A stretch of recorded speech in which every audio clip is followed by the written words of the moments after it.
Olá, meu irmão e minha irmã, seja muito bem-vindo a essa pregação que vai marcar a tua vida, vai transformar a tua história em nome de Jesus Cristo. Que a cada dia você seja marcado por Deus, que essa mensagem possa tocar no profundo do teu ser e te trazer revelação, direção e instrução. Que Deus te abençoe em nome de Jesus Cristo. Um abraço meu para você, acompanhe essa mensagem. Deus quer e vai falar conosco nessa noite. Melhorou. João capítulo 14, diz assim a palavra do Senhor: não se preocupe no vosso coração. Espera aí que eu estou apanhando d'água. Creia em Deus, creia também em mim. Na casa do meu pai há muitas moradas. Se não fosse assim, eu vou-lhe teria dito: eu vou preparar-vos um lugar. Eu vou preparar-vos uma morada. Pai, nós estamos aqui nessa noite porque amamos a tua presença e amamos o teu nome, porque tu és o centro de nossa fé e de nossa existência. Não há vida fora de sua presença, não há esperança fora de sua palavra. Por isso nessa noite nós nos refugiamos mais uma vez em ti. À sombra de tuas asas descansamos e viemos pedir: Senhor, nos visita mais uma vez de forma sobrenatural. Manifesta a tua glória sobre o teu corpo, sobre a tua casa, sobre a tua igreja. Que cada pessoa que entrou aqui neste local seja profundamente marcado e visitado por ti. Silencia as dúvidas de nossa alma, silencia a inquietação de nosso interior, e que só existe espaço para o teu Santo Espírito, Pai. Que o teu reino possa vir aqui, que a tua vontade possa se manifestar agora na terra, como já se manifestou no céu. Nós, meu Deus, como igreja de Jesus Cristo na terra, adoramos o teu nome e antecipadamente louvamos por aquilo que o Senhor fará, aplaudindo a majestade, grandeza e senhorio do nosso Senhor Jesus Cristo. Adore-o, aplauda-o, aleluia. Eu amo a mensagem da cruz. Esta é a essência do nosso evangelho. Essa deve ser a essência de nossa mensagem. Em tempos como aqueles que estamos enfrentando e vivendo, se torna muito mais urgente a ciência e o conhecimento dessa mensagem. A mensagem da cruz é o que deve nos mover, a mensagem da cruz é o que deve nos alimentar. Ela é crucial. Quanto a Jesus, é necessário que tenhamos a plena convicção de que Ele, ao vir na terra, tinha consciência de ter uma missão. Eu amo a mensagem da cruz porque Ele tinha uma missão, Ele tinha um propósito específico, Ele tinha um objetivo para cumprir. Nada poderia roubar o seu foco. Esse momento que estamos registrando aqui, em João capítulo 14, é o registro de uma conversa quase que final de Jesus com seus discípulos. E lá está ele conversando com seus discípulos. Possivelmente eles estavam tensos pela proximidade do sacrifício de Jesus Cristo. E ele mostra de imediato saber que tinha uma missão, quando diz: eu vou preparar um lugar, eu vou preparar uma morada, eu vou preparar para vocês um lugar. Só isso deveria ser motivo de glória a Deus, de aleluia, de sapatear se você gosta, ou de levantar as mãos se assim você é, porque Ele na terra tinha uma missão. O meu Deus e o teu Deus enviou Jesus Cristo, seu Filho, para que vindo ao mundo pudesse vir com uma missão, e esta missão envolvia a minha vida, esta missão envolvia a tua vida. A missão de Jesus Cristo transformou a minha história, a missão de Jesus Cristo transformou a tua história. Nada roubava o foco do meu mestre, do teu mestre. Ele sabia claramente qual era essa missão. Ao retratar um famoso versículo do mesmo capítulo de João 14, versículo 6, quando ele diz: eu sou o caminho, eu sou a verdade, eu sou a vida.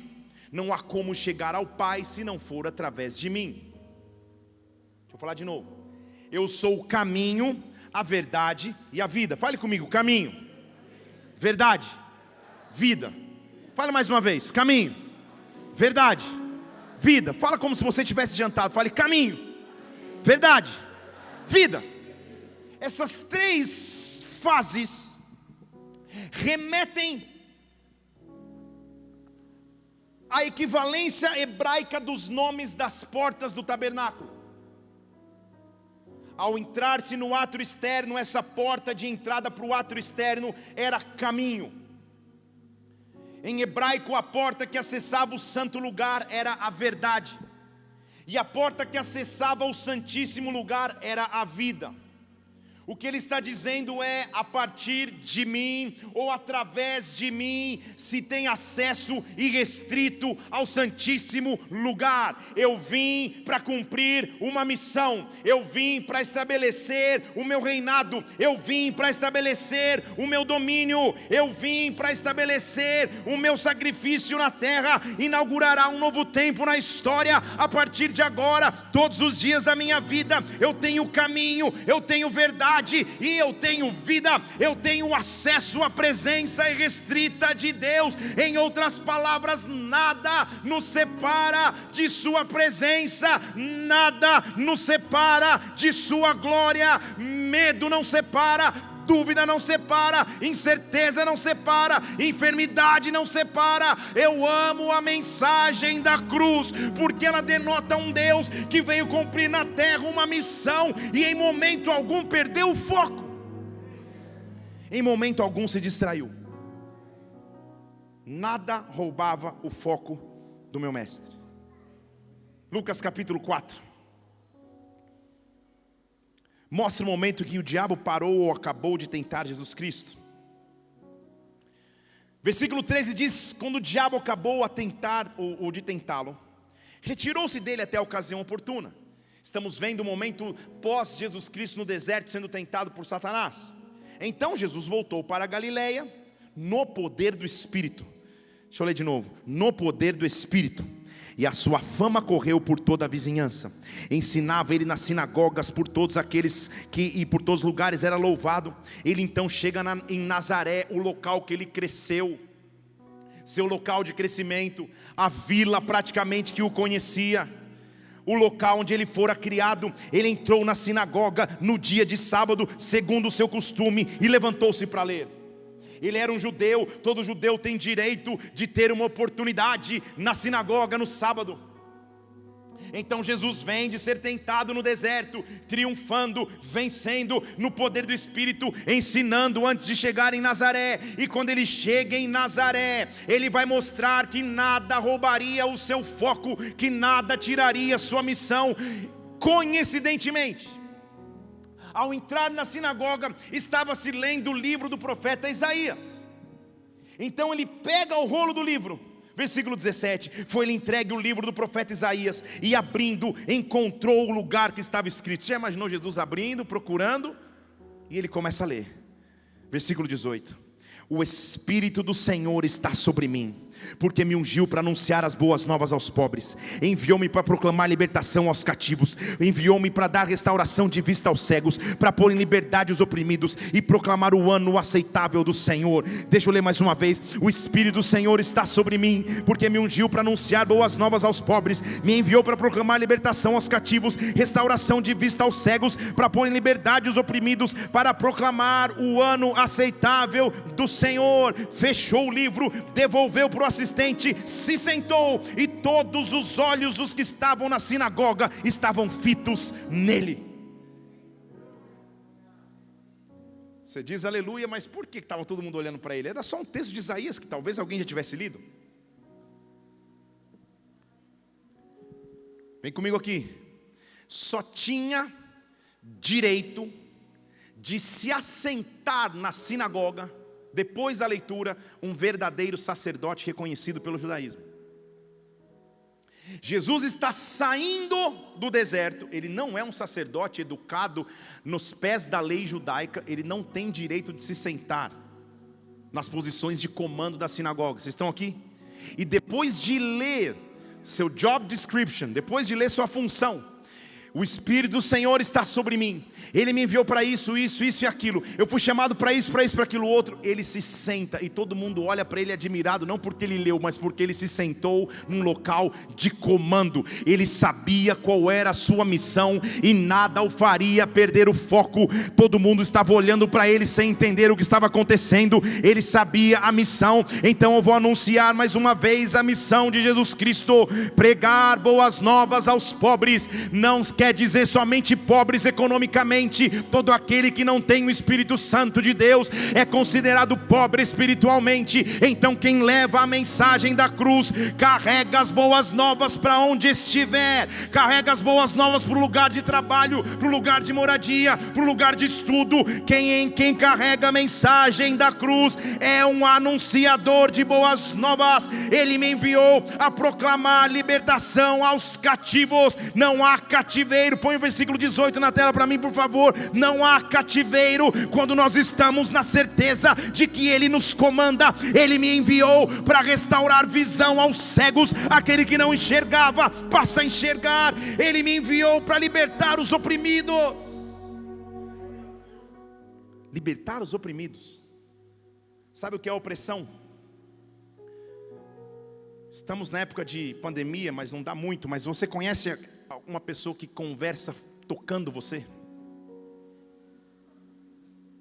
Não olha para sua esposa, olha para mim. Essa para mim é a definição bíblica de opressão.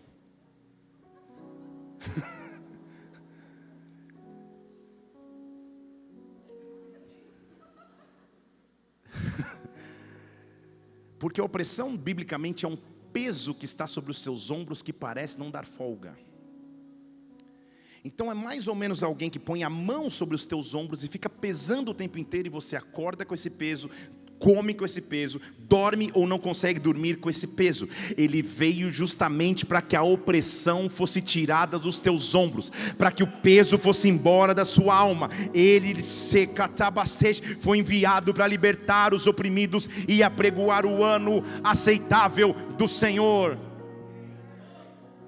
Na cultura judaica, depois de um longo tempo de trabalho, vinha-se um tempo de descanso para a terra, e onde o Senhor manifestava a sua presença e levantava os seus filhos ou derrubava governos. É a cultura bíblica do Shemitah. É o ano aceitável do Senhor. O que ele disse e o que ele veio dizer é: em mim existe o ano aceitável, perfeito. Em mim está o Shemitah perfeito. Em mim está o perdão completo. Shemitah é o ano que se perdoavam as dívidas. Era o ano do recomeço. Era o ano de uma nova história. Era um ano que Deus sacudia as estruturas para recomeçar tudo de novo. Vou te dar só um dado bíblico ou histórico, só para você entender. No calendário judaico, 2021 é ano do Shemitah. Só fazendo um parênteses. Depois, não vou nem fazer jabá de um livro de um cunhado meu. Mas ele tem, pastor Digão tem um livro que fala sobre o Shemitah. O que acontece na cultura judaica, nesse ano especificamente, é o que acontece quando nós entendemos a missão de Jesus Cristo na terra. Quando Ele vem, Ele prega o ano aceitável do Senhor. O que eu estou dizendo a você é que Jesus Cristo tinha uma missão, e porque Ele tinha uma missão, Ele nunca se distraía. Ele nunca andava olhando para um lado ou olhando para o outro. Ele nunca perdia o seu foco. Ele nunca perdia o seu objetivo. Os homens podem se distrair, o ser humano pode se distrair com tantas coisas que tem ao nosso respeito, tantas lutas, tantas distrações, tantas coisas que acontecem no dia a dia, mas ele tinha um foco desde o momento que ele chegou na terra. Ele sabia o que ele veio fazer, ele sabia o que ele veio cumprir, e ele foi fiel à sua missão. A cruz era a sua missão, ele tinha uma missão e ele iria cumpri-la. Em João 16:33, nós mencionamos esse versículo hoje aqui. A Bíblia diz que no mundo nós teremos aflições, mas nós temos que ter bom ânimo. Nós enfrentaríamos lutas, porque ele realmente passou por sofrimentos de cruz. Mas não só sofrimentos de cruz, ele passou por extremas dificuldades na terra. E mesmo com essas dificuldades, ele não perdeu o foco de sua missão. Deixa eu falar de novo. Ele não perdeu o foco de sua missão. Ele não perdeu o foco de seu objetivo. Mateus capítulo 23, versículo 37. Ele está olhando para Jerusalém, dizendo assim: Jerusalém, Jerusalém, que mata profetas, que apedreja aqueles que são enviados para você. Jerusalém, quantas vezes eu quis ajuntar os teus filhos, como uma galinha cuida dos seus filhos debaixo de suas asas, e você não quis. Jesus Cristo teve que passar por rejeição. Ele teve que aprender a ser rejeitado enquanto homem, vivendo em carne, mas ele não se desviou de sua missão. Ele não perdeu o seu foco. Mesmo com a rejeição, ele avançou. Mesmo não sendo reconhecido, ele avançou. Em Marcos capítulo 6, versículo 1, a Bíblia diz que Jesus saiu dali e foi para a sua terra. Começou a ensinar na sinagoga, o mesmo trecho que a gente estava lendo lá antes. E o que disseram para ele no versículo 3 era: calma aí, esse aí não é o filho do carpinteiro? Quem que ele está pensando que ele é? E aí vemos a dura afirmação de Jesus Cristo no capítulo 6, versículo 4. Ele diz assim: o profeta não fica sem honra, senão na sua terra, entre os seus parentes e na sua própria casa. Ele teve que passar por não reconhecimento, ele teve que passar por rejeição, mas jamais perdeu o foco de sua missão. O que nos distrai? Os medos talvez nos distraem. As confusões das notícias do dia a dia nos distraem. Mas é necessário ter um foco. É interessante notar que... Não vou contar essa história não. Não vou dar crédito para ele, também não vou dar ideia para as esposas. Mas vou dar, vai, já que eu comecei. A pastora Mila está se recuperando em casa. Só que não está quietinha. E ela gosta de umas trollagens, por assim dizer, na linguagem do Mateus. Então, num momento bem íntimo de casal, sem minha percepção, ela foi lá, no nosso banheiro do quarto, e escondeu todos os rolos de papel higiênico. Esposas, brincadeiras, adolescentes. Não estou dando ideias para as mulheres, mas também não estou tirando ideias. Então fui para um momento de reflexão na sala do trono. Concluída a obra, percebi que havia uma falta no banheiro. E ela na sala fingindo que não me ouvia, eu quase sem voz: Mila! E filhos adolescentes, ela ama que eu conte as histórias dela. Por si só já são distraídos. Assistindo televisão e seriados no Disney Channel ou no Disney Plus, são mais distraídos ainda. Já que a mãe não escutou: Isabela! Traz um papel! Que vexame, né? Depois de 5 minutos, eu estou no banheiro, momento de reflexão. Minha filha chega com 3 folhas de papel sulfite. Eu falei: filha, você acha que eu vou fazer um desenho? Uma anotação? De que papel você acha que eu estou falando? O que te distrai? O que te faz andar distraído? O que te faz... As esposas estão rindo, né? Ale, se prepara, cuidado, que a Ana está muito rindo, está muito animada. O que tira o teu foco? Você acorda com fé, com certeza de que Deus está no controle de tudo, de que Ele vai cuidar da tua vida, e amanhã você, ao rolar a página do Instagram, ao olhar um post, já tira o teu foco, o medo já entra no teu coração, a incerteza já bate na tua porta. Você está cheio de fé, de segurança, visita um médico, recebe um exame, recebe um diagnóstico, e automaticamente teu foco vai embora. Jesus Cristo passou por dificuldades na terra e mesmo assim não perdeu o seu foco. Além de ser rejeitado, de tentar juntar Jerusalém, Jerusalém não querer, além de não ser reconhecido em Nazaré, ele foi questionado quando fazia os seus milagres. Imaginou você terminar um culto de poder, uma pregação cheia de adoração, e no versículo 22 de Mateus 12, eles dizendo assim: olha, um endemoniado cego e mudo chegou, ele o curou. E o mudo falava e viam todos dizendo de milagrinho, nível trainee. Estou dizendo de milagre. Um cego e um mudo chega na presença de Jesus Cristo, ele o cura, e a multidão diz: esse é o filho de Davi. Mas os fariseus, versículo 24, ouvindo isso dizia: ele não expulsa os demônios, senão por Beelzebu, o príncipe dos demônios. Pensa numa perseguição nível master, num questionamento injusto. Jesus Cristo que veio para morrer por nós, sendo questionado ou sendo acusado de curar por Beelzebu.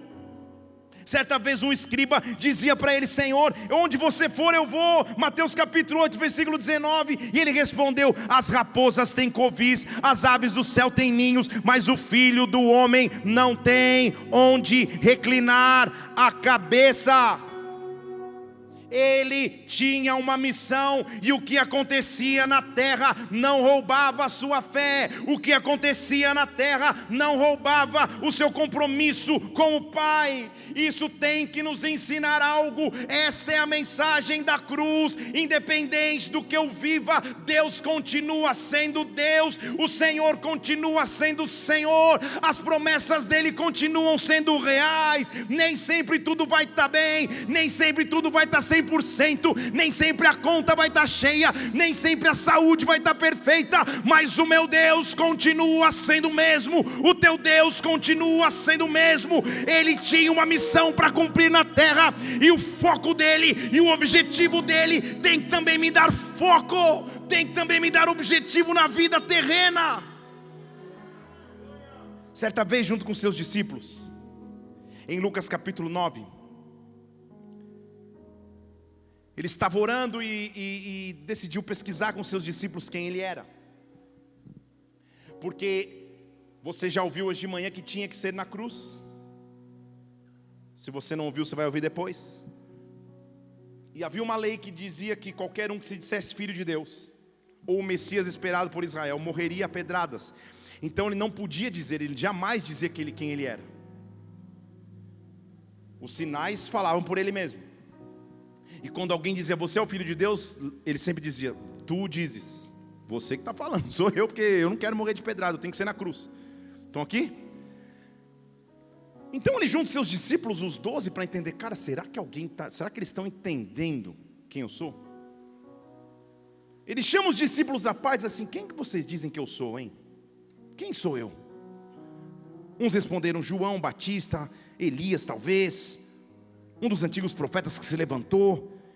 E eles dizem assim: não, vocês, os que caminham comigo, quem vocês dizem que eu sou? Pedro era Pedro, e sempre tem um Pedro que fala de imediato, que já responde, nem pensa, já responde. Mas dessa vez ele acertou, porque ele diz: você é o Cristo. Deixa eu falar de novo: você é o Cristo. Você é o Cristo. Você é o Cristo. Você não acha que está faltando Jesus nesse versículo aí? Jesus era um nome como qualquer um, como José, como João, Jesus. Agora, Cristos, o enviado, só tinha um. Deixa eu falar de novo: só tinha um.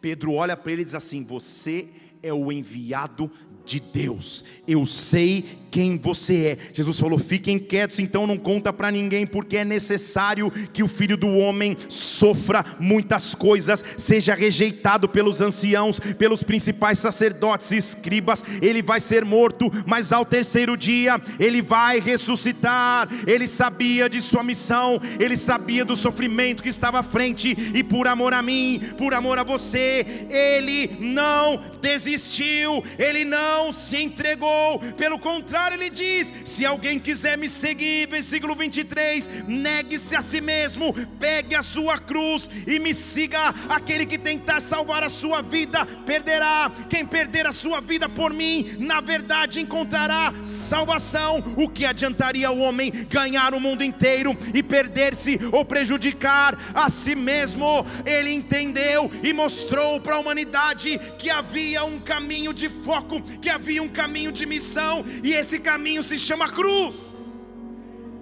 Tinha que ser na cruz. Cruz, método de morte mais cruel que já existiu na história da humanidade. Inicialmente introduzido, historiadores afirmam ou concordam pelo Império Persa ou Medo-Persa, como forma de punição suprema para condenados de crimes bárbaros. Posteriormente foi assimilado e executado também pelo Império Romano. Porém, muito raro que o Império Romano condenasse alguém à cruz. No Império Romano só ia para a cruz aquele que se tornaria vergonha pública, ou para mostrar poder, ou uma demonstração de poder do imperador de Roma. Todo aquele que se insurgisse contra Roma morreria na cruz. Todo aquele que se insurgisse contra Roma morreria, como uma demonstração pública de que aquele homem se levantou contra o Império Romano. Estou explicando isso, já vou chegar em algum lugar. Na cruz se morria por alguns fatores. Primeiro, por desidratação, ou então pelos flagelos da surra de chicotes que se dava antes do crucificado subir na cruz. Já falei isso aqui hoje de manhã. Ou então devido ao extremo calor, se a fase de crucificação era o extremo verão, o sol era tão forte, o crucificado se esvaía em sangue e morria com o sol. Ou então, se era frio, morria-se de hipotermia na cruz, porque eles arrancavam a roupa do crucificado, era terrível. Ou então, porque ele estava pendurado na cruz, o tórax caía para frente, os pulmões se comprimiam e ele morria. E tinha que ser na cruz. Tinha que ser na cruz. Ele tinha uma missão. E a cruz era um método de vergonha pública do Império Romano contra aqueles que se levantassem contra o Império. Tudo bem até aí ou não? Deixa eu falar, tudo bem até aí ou não? Só que você conhece a história da Bíblia, ou já assistiu no seriado da Record, ou já assistiu num filme. O representante do Império Romano, para o qual Jesus foi levado, era um homem chamado Pôncio Pilatos. E você lembra comigo que quando Jesus é trazido a Pilatos, Pilatos olha, não encontra culpa naquele homem e diz assim: olha, eu lavo as minhas mãos. Em outras palavras, eu não posso culpar esse homem de nada. Então, se a cruz é uma pena para quem se levanta contra Roma, e Pilatos, representante romano, lavou as mãos, por que Jesus foi para a cruz? Se ele não ameaçou Roma. Vocês estão aqui comigo? Estão ou não estão? Aleluia. Está parecendo aula de história online. Nós vamos chegar lá. Porque ao entender a história, nós entendemos que há mais profundidade ainda do sacrifício de cruz de Jesus Cristo. Em João capítulo 14, ele disse: na casa do meu pai tem muitas moradas, eu vou preparar para vocês um lugar. Não foi isso? Sim ou não? 1 Pedro capítulo 2 diz assim: para isso você foi chamado, versículo 21. Porque Cristo padeceu por vós, deixando-vos exemplo para que você siga as suas pisadas.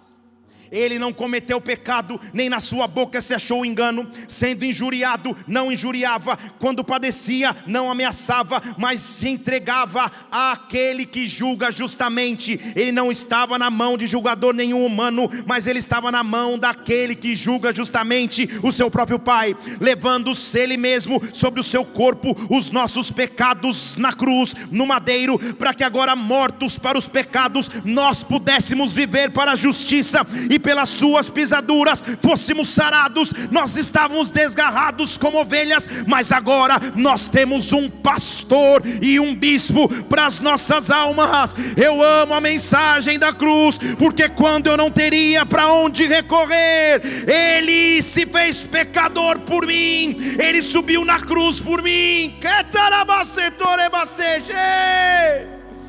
Oh, Filipenses 2 diz assim: tenha o mesmo sentimento que teve Cristo Jesus, que podendo ser Deus, não quis ser igual a Deus, mas se esvaziou de si mesmo, tomou forma de servo, se tornou semelhante a homens, e na forma de homem se humilhou até a morte de cruz. A mensagem da cruz tem uma essência. Vou resumir para você, se você não quiser acompanhar todas as pregações da série, mas você vai.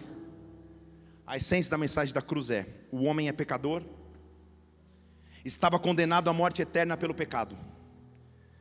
Cristo então veio ao mundo em carne, morreu por nós, para que todo aquele que nele crê, no seu sacrifício de cruz, tenha então vida eterna. Essa é a mensagem da cruz. Mas o que não estou entendendo então, pastor? Se a cruz é um método cruel de Roma, e o representante do Império Romano falou: eu lavo as minhas mãos, eu não vejo culpa nesse homem, cuidem vocês dele. Então quem levou Jesus para a cruz não foi o Império Romano, porque Pilatos disse: ó, eu não tenho nada com isso. Estão comigo ou não estão? Ele teria que provocar a cruz. Jesus Cristo disse certa vez que ele veio para cumprir a lei e não revogar a lei. Então ele conhecia a lei integralmente. Eu vou unir o quebra-cabeça aqui. E ele diz em João 14 que na casa do pai dele há muitas moradas. Ele iria nos preparar uma casa. Se voltarmos para a história de Israel, entenderemos que houve um momento em que a Babilônia levou cativo os filhos de Israel. E ao levar cativo os filhos de Israel, destruiu o templo.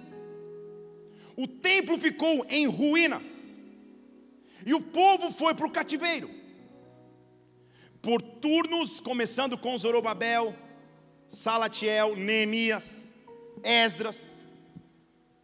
O povo de Israel, ao voltar do cativeiro, reconstruiu o templo. O imperador da Pérsia, ou o rei Ciro da Pérsia, ao enxergar o esforço do povo de Deus de reconstruir o templo, baixou um decreto.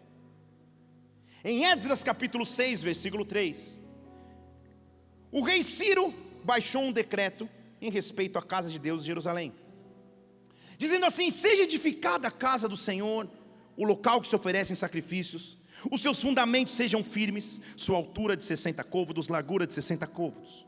Também, preste atenção, em nome do Senhor Jesus. Versículo 11, o rei Ciro da Pérsia escreveu no Antigo Testamento: decreta-se por mim, que todo aquele que alterar esse decreto, que se arranque uma viga da sua casa, e a pessoa seja pregado nesta viga, e a casa dele se transforme num lixo. Em outras palavras, na lei do povo de Israel, tinha um parágrafo dizendo: todo aquele que ameaçar o decreto do rei Ciro. Decreto qual esse? Que a casa tinha que ser reconstruída, que o templo tinha que estar de pé. A casa desse alguém será destruída, e na viga central desta casa, essa pessoa será crucificada. Ninguém na história de Israel tinha vivido essa pena, a não ser alguém, que em Mateus capítulo 24, ao sair do templo com seus discípulos, os discípulos estavam dizendo: olha só que legal o templo, olha que demais. E esse alguém fala assim: olha, deixa eu falar uma coisa para vocês, desse templo aí, não vai ficar pedra sobre pedra. Vocês estão entendendo o que Jesus Cristo fez? Deixa eu falar aqui de novo. Ele provocou a pena da cruz.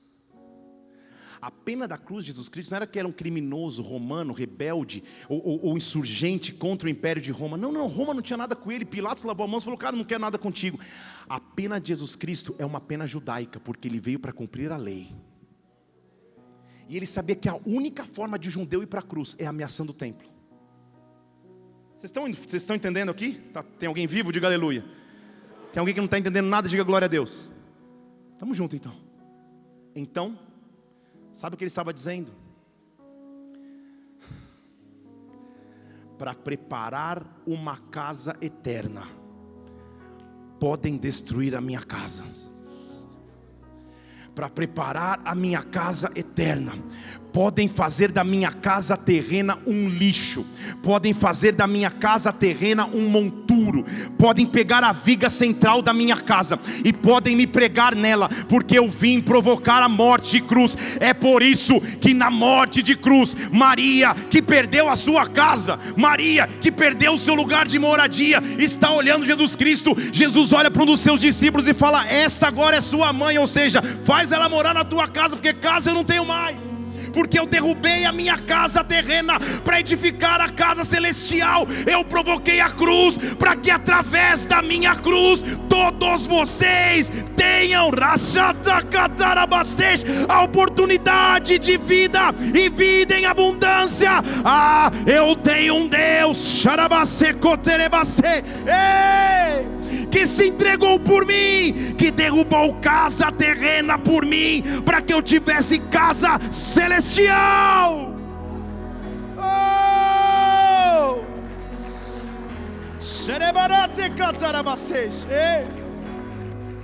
Pastor, que teoria você está inventando? Não estou inventando, estou lendo a Bíblia. Posso te provar? Mateus capítulo 24, versículo 59. Os principais sacerdotes estavam lá buscando falso testemunho para tentar matar Jesus. O que a gente faz para entregá-lo à morte? E não conseguiu encontrar testemunho contra ele, porque ele não tinha pecado. Como que eu achar falso testemunho contra ele? Se apresentavam muitas testemunhas falsas, mas ninguém podia falar nada, até que apareceram duas. E olha a base da condenação de Jesus Cristo: eu escutei esse homem dizer que ele vai derrubar o santuário para depois reconstruí-lo. O decreto de Dário. Vocês estão aqui?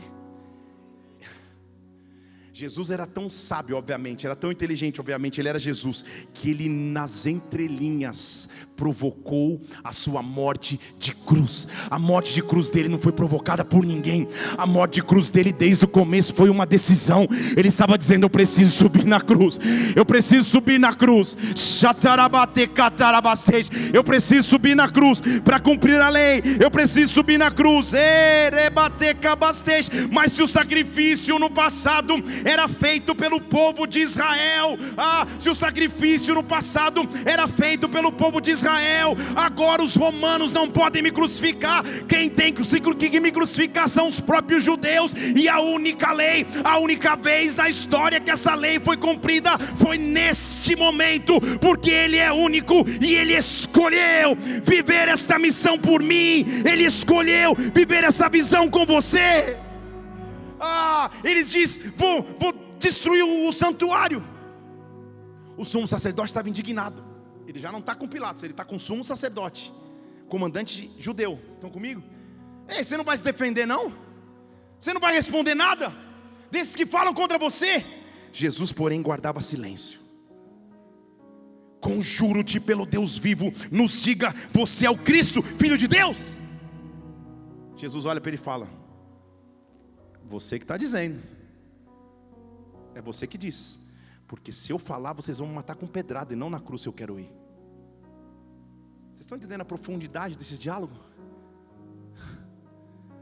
Ele nunca esqueceu a sua missão. Ele nunca esqueceu a sua missão. Será que ele vai esquecer das necessidades que você tem agora? Será que ele vai esquecer das dificuldades que você atravessa agora? É como você disse, mas deixa eu dizer uma coisa para vocês: em breve vocês vão ver o Filho do Homem assentado à direita do poder, vindo sobre as nuvens do céu.